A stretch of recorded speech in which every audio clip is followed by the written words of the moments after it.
La 34e édition du Festival du film d'Istanbul, secouée par la censure d'un documentaire sur les rebelles kurdes. Bakour a été déprogrammé sur intervention du ministère turc de la Culture. Ce documentaire présente les camps d'entraînement des combattants kurdes du PKK à la frontière nord de la Turquie. Comment le réalisateur a-t-il fait pour obtenir la confiance des combattants du PKK considérés comme une organisation terroriste par le gouvernement turc?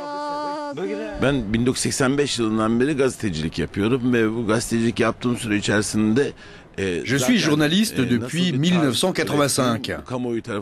Tout le monde sait que ce sujet m'intéresse et que je le traite. Les gens savent qu'ils peuvent avoir confiance en moi, que je ne déforme pas les choses et les faits. Le tournage de Bakour a eu lieu entre 2013 et 2014, durant le cessez-le-feu. Ce documentaire retrace la vie quotidienne des combattants du PKK dans 3 différents camps. Ils mettent en scène des hommes, mais aussi des femmes qui ont décidé de se joindre à la lutte armée pour ce qu'ils appellent un avenir meilleur pour leur peuple.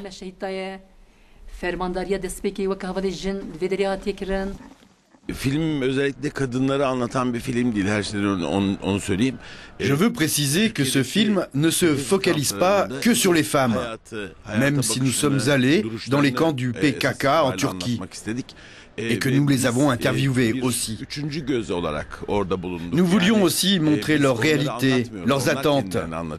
Ce sont ces hommes et ces femmes qui font le film. Nous n'avons été que le troisième œil.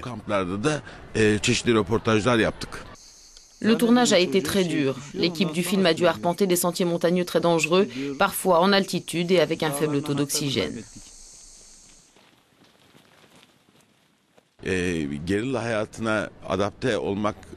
Cela prend du temps pour s'adapter au style de vie des combattants. Nous avons eu des moments difficiles. Nous avons été malades à cause de l'eau et de la nourriture. Et il y avait les mouches, les insectes.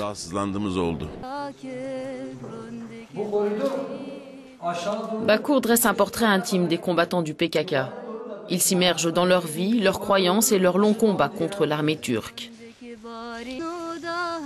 Pour certains, ce documentaire est pro-PKK. Pour le gouvernement turc, il n'est que propagande. La déprogrammation de Bakour au Festival du film d'Istanbul intervient alors qu'un fragile processus de paix est en cours entre les dirigeants du PKK et les autorités turques. Toute cette polémique autour de l'interdiction de la projection de ce documentaire a complètement noyé les discussions sur le contenu même du film. Mais les films et l'art en général ne sont-ils pas destinés à traiter les questions sociales et politiques difficiles pour que ces dernières soient débattues en public ?